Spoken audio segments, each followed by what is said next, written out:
Hi, welcome to Myers ASMR. How are you? Relax, relax. Let it all go, let it all go, let it all go. Hey, they could not bring you down if you didn't have a proclivity to go there. I'll say it again. They could not bring you down if you didn't have a proclivity to go there. Well, this meal is about to bring me up, not down. I made pancakes from scratchity scratch.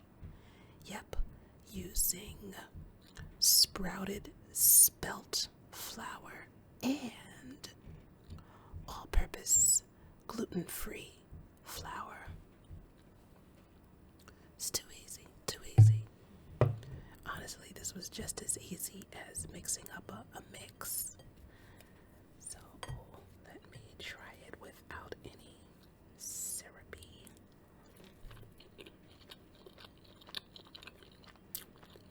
Oh, it's a little salty.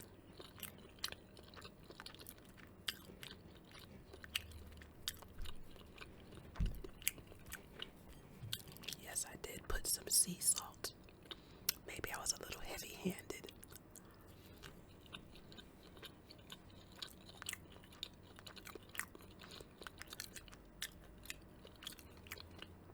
Sometimes I'd rather dip into my syrup. So I just put some pure maple syrup into here. So I could do a nice dipping action.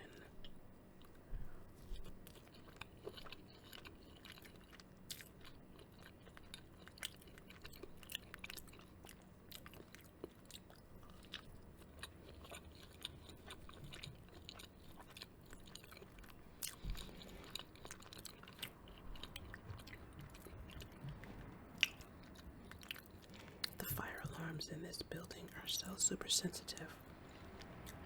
So I had to keep the flame super low.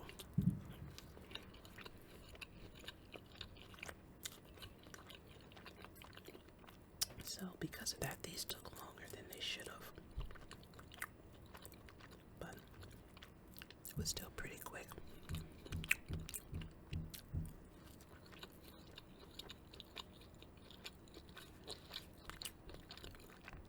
Pretty good.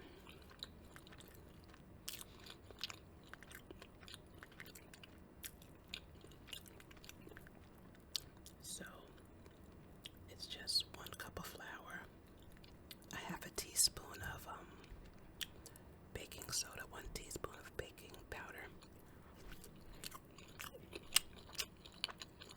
1 egg, and a cup of buttermilk, which I made my own. I mean, I ferment milk all the time, so I already had some kefir that I had just placed last night, so I said, hey, that's buttermilk.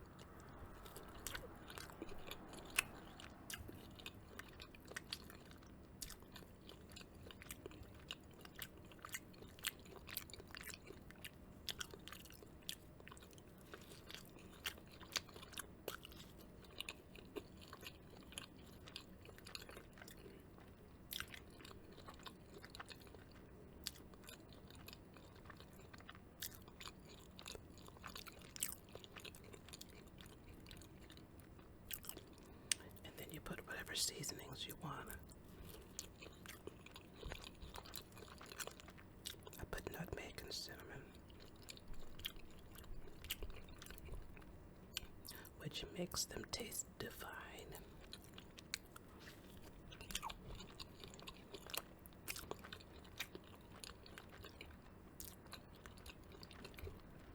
Because for me, it's all about seasonings and flavor. I can't do bland.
love some heat.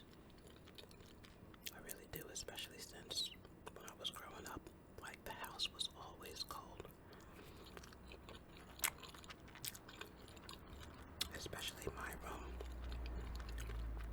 So I appreciate some heat. But in this building, I think it just has one setting and it's high. It's just feels like it's at its maximum all the time.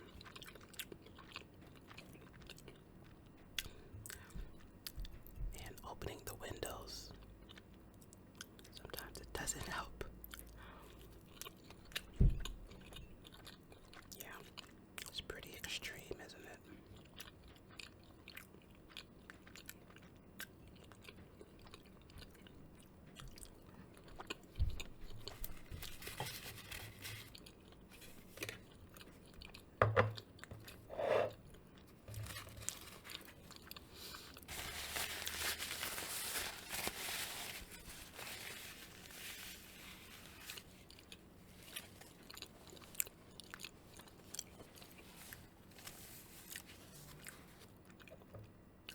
I'm running out of syrup.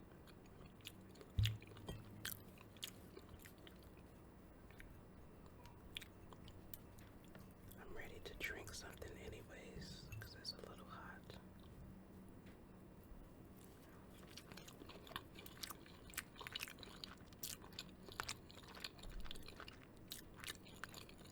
Pure maple syrup is the best. And it's better for you too.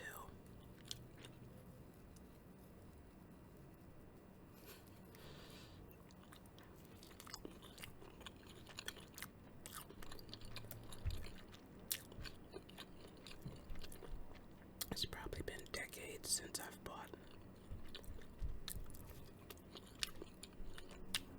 like fructose corn syrup.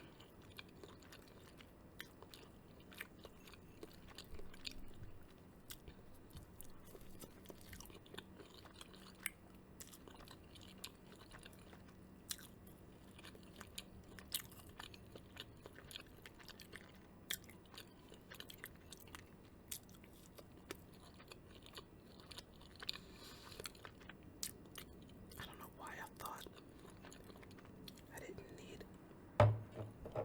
more syrup.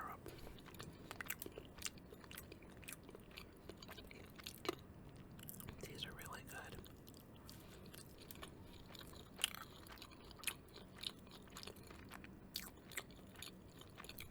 I'm so glad I finally got my hands on some spelt flour.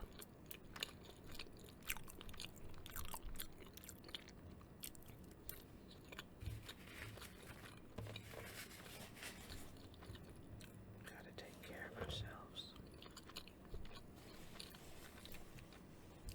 Right.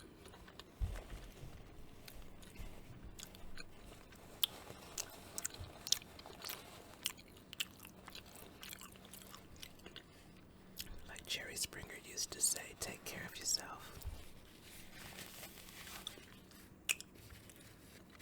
Take care of yourself. Let me taste my tea.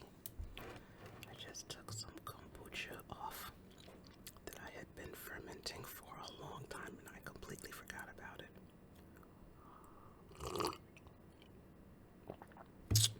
Wow, that thing tastes like soil. So I mixed it with some peppermint tea because it's pretty concentrated the way it is now. I'll have to dilute it. I make my kombucha in gallon batches and I boil 8 black tea bags.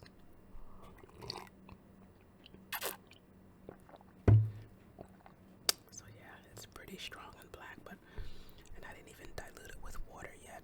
So I just poured maybe less than half a cup of the kombucha, and then the rest was the peppermint tea.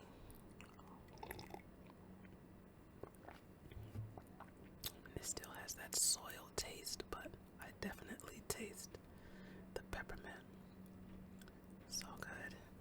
I'm so glad I got into this fermenting habit.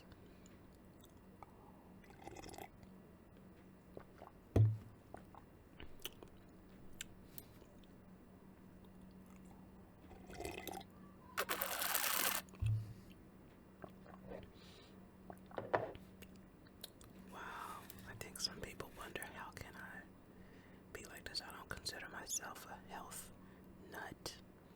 And if I was, so what? But honestly, I'm just kind of following the footsteps of the way I was raised.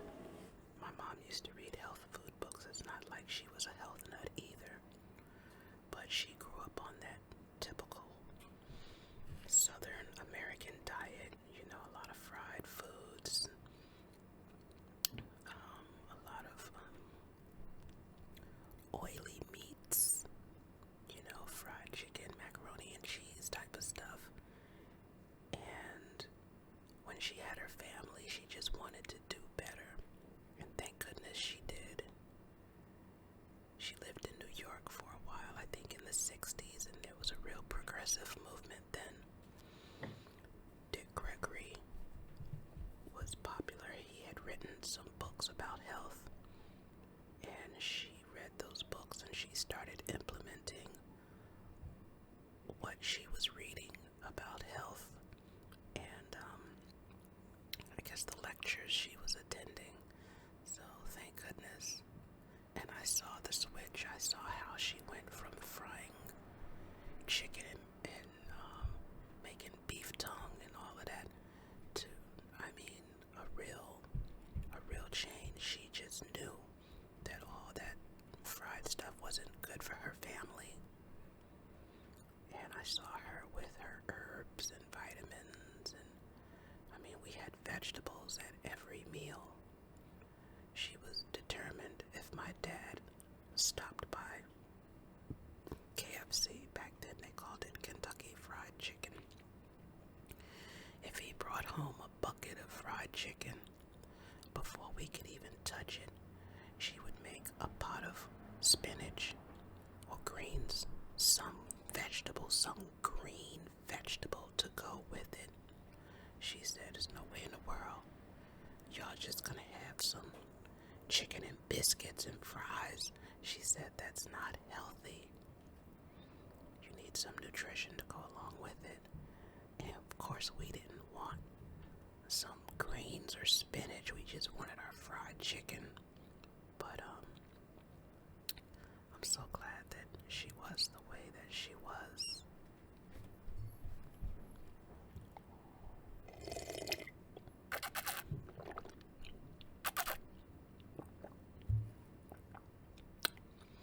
So I carry on a lot of what I saw her do, and of course I take it to another level.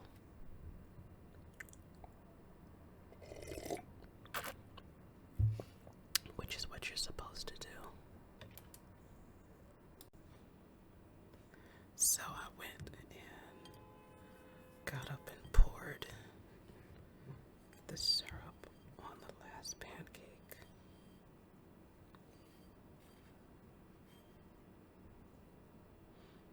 I had more in the batch. There were like 3 more, so this makes about 6. I got the recipe off of emeralds.com, and I've been looking at his website for about 22 years now, because to me his recipes just never fail, and he knows what he's doing.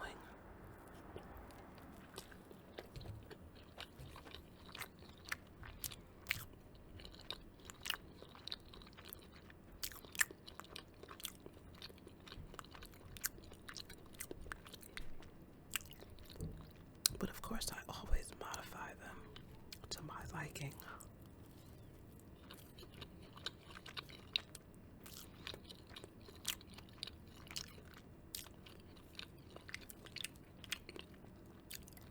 Sometimes when I don't know what I want for lunch,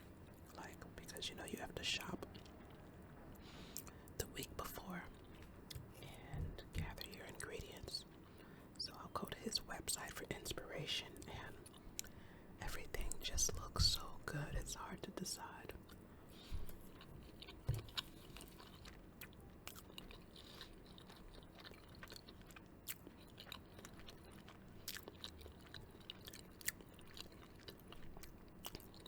So this week, it's going to be stir fry.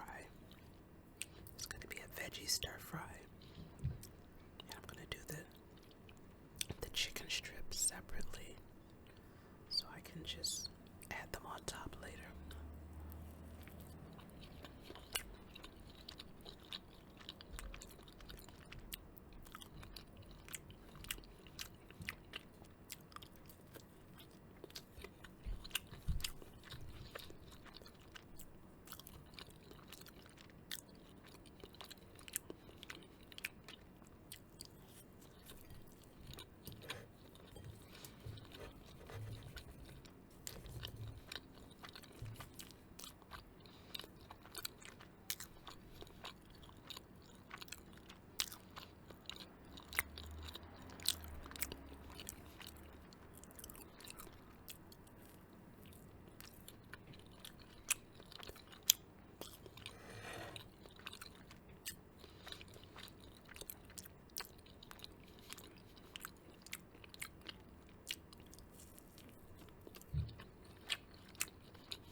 In this YouTube game struggling with, just feeling like when they're going to break through or whatever. They've been doing it for a while, and I say just keep going, just keep going, just keep going.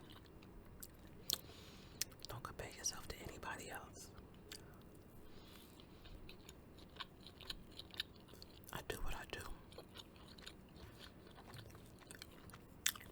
because you have to do what's sustainable. These people have teams. They're full-time. They pay a staff. So they're not doing all that work themselves. They're not doing all that research. Me. It's just me, baby. And I have a separate full-time 9-to-5 job, so I have to keep it simple. I have to keep it bare bones, y'all. Because it's just me. I'm not complaining. I'm just saying, don't compare yourself.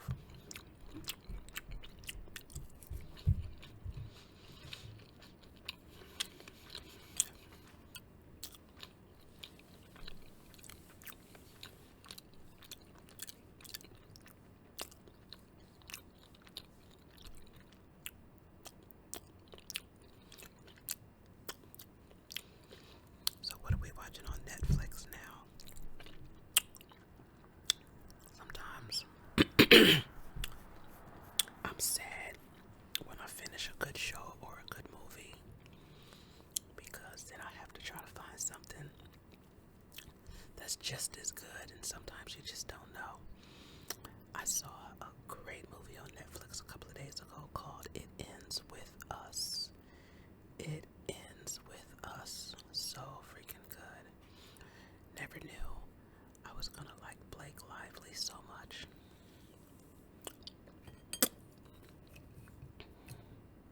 So good. Just really, really well done. And a timely topic too. I mean, I used to work in family court, and I did not work in domestic violence, but I worked around it, and domestic violence impacts a lot of the other units, such as child support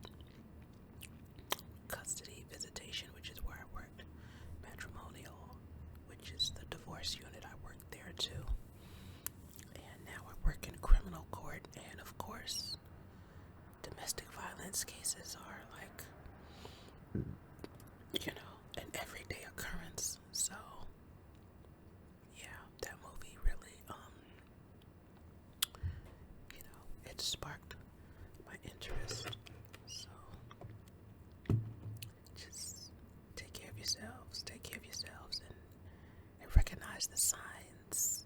Like, if they do it once, they'll probably do it again. So, you really don't want to put yourself in that kind of predicament.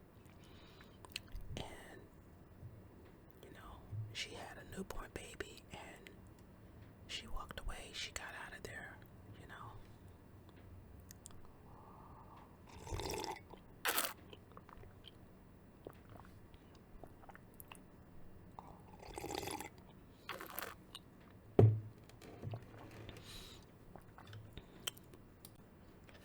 Well, I'm loving this book, The Great Gatsby. Me normally, I'm all about the self-help, self-improvement. But I also like a good piece of literature, a good piece of fiction. When I was growing up, I was always reading. And we had a room in the house called a library because my dad had so many books. He had shelves and shelves of books. Most of them novels. Most of them hardcover novels. And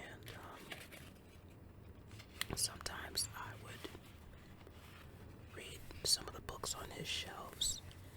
And he always had a book in his hand. He would come to the dinner table with a book, and he would sit there at the table reading his book till my mom put a stop to that. She said, "This is family time. You should spend that time with your family." And he still had the book nearby, so as soon as the meal was over, he'd be back into his book. So I've always had a huge love of books.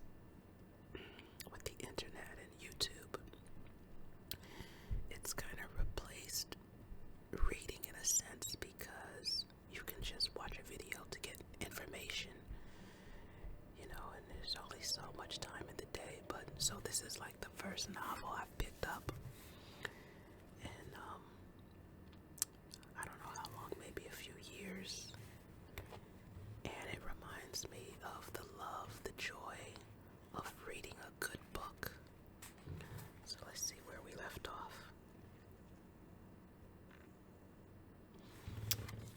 This is after he left Gatsby's party. Reading over what I have written so far, I see I have given the impression that the events of 3 nights several weeks apart were all that absorbed me. On the contrary, they were merely casual events in a crowded summer. And until much later, they absorbed me infinitely less than my personal affairs. Most of the time I worked. In the early morning, the sun threw my shadow westward as I hurried down the white chasms of lower New York to the Probity Trust. I knew the other clerks and young bond salesmen by their first names and lunched with them in dark, crowded restaurants on Little Big sausages and mashed potatoes and coffee. I even had a short affair with a girl who lived in Jersey City and worked in the accounting department. But her brother began throwing mean looks in my direction, so when she went on her vacation in July, I let it blow quietly away. I took dinner usually at the Yale Club. For some reason, it was the gloomiest event of my day, and then I went upstairs to the library and studied investments and securities for a conscientious hour. There were generally a few writers around, but they never came into the library, so it was a good place to work. After that, if the night was mellow, I strolled down Madison Avenue past the old Murray Hill Hotel and over 33rd Street to the Pennsylvania Station. I began to like New York, the racy, adventurous feel of it at night, and the satisfaction that the constant flicker of men, women, and machines gives to the restless eye. I liked to walk up Fifth Avenue and pick out romantic women from the crowd and imagine that in a few minutes I was going to enter into their lives and no one would ever know or disapprove. Sometimes in my mind, I followed them to their apartments on the corners of hidden streets, and they turned and smiled back at me before they faded through a door into warm darkness. At the enchanted metropolitan twilight, I felt a haunting loneliness sometimes and felt it in others, poor young clerks who loitered in front of built windows waiting until it was time for a solitary restaurant dinner. Young clerks in the dusk, wasting the most poignant moments of night and life. Oh my gosh, that resonates right there. I can feel that. I remember as a youngster working in those big high rises in New York and honestly kind of getting that sense like I'm wasting my youth in this boring job. Like, what am I doing with my day? So I don't feel that way now. I mean, the courthouse is just infinitely interesting and amazing. Again at 8 o'clock, when the dark lanes of the 40s were 5 deep with throbbing taxicabs bound for the theater district, I felt a sinking in my heart. Forms leaned together in the taxis as they waited, and voices sang, and there was laughter from unheard jokes, and lighted cigarettes outlined unintelligible gestures inside. Imagining that I, too, was hurrying toward gaiety and sharing their intimate excitement, I wished them well. For a while, I lost sight of Jordan Baker, and then in midsummer, I found her again. At first, I was flattered to go places with her because she was a golf champion and everyone knew her name. Then it was something more. I wasn't actually in love, but I felt a sort of tender curiosity. The bored, haughty face that she turned to the world concealed something. Most affectations conceal something. Eventually, even though they don't in the beginning, and one day I found what it was. When we were on a house party together up in Warwick, she left a borrowed car out in the rain with the top down and then lied about it, and suddenly I remembered the story about her that had eluded me that night at Daisy's. At her first big golf tournament, there was a row that nearly reached the newspapers, a suggestion that she had moved her ball from a bad lie in the semi-final round. The thing approached the proportions of a scandal, then died away. A caddy retracted his statement, and the only other witness admitted that he might have been mistaken. The incident and the name had remained together in my mind. Jordan Baker instinctively avoided clever, shrewd men, and now I saw that this was because she felt safer on a plane where any divergence from a code would be thought impossible. She was incurably dishonest. She wasn't able to endure being at a disadvantage, and given this unwillingness, I suppose she had begun dealing in subterfuges when she was very young in order to keep that cool, insolent smile turned to the world, and yet satisfy the demands of her hard, jaunty body. It made no difference to me. Dishonesty in a woman is a thing you never blame deeply. I was casually sorry, and then I forgot it. It was on that same house party that we had a curious conversation about driving a car. It started because she passed so close to some workmen that our fender flicked a button on one man's coat. "You're a rotten driver," I protested. "Either you ought to be more careful or you oughtn't to drive at all." "I am careful." "No, you're not." "Well, other people are," she said lightly. "What's that got to do with it?" "They'll keep out of my way." She insisted. "It takes two to make an accident." "Suppose you met somebody just as careless as yourself." "I hope I never will," she answered. "I hate careless people. That's why I like you." Her gray, sun-strained eyes stared straight ahead, but she had deliberately shifted our relations, and for a moment I thought I loved her. But I am slow thinking and full of interior rules that act as brakes on my desires, and I knew that first I had to get myself definitely out of that tangle back home. I'd been writing letters once a week and signing them "Love, Nick," and all I could think of was how when that certain girl played tennis, a faint mustache of perspiration appeared on her upper lip. Nevertheless, there was a vague understanding that had to be tactfully broken off before I was free. Everyone suspects himself of at least one of the cardinal virtues, and this is mine. I am one of the few honest people that I have ever known. This book is coming apart, and it's actually brand new. Look at that. Each page I turn just comes undone. So, that's interesting. I have not seen that happen to a book before. So I'm up to chapter 5.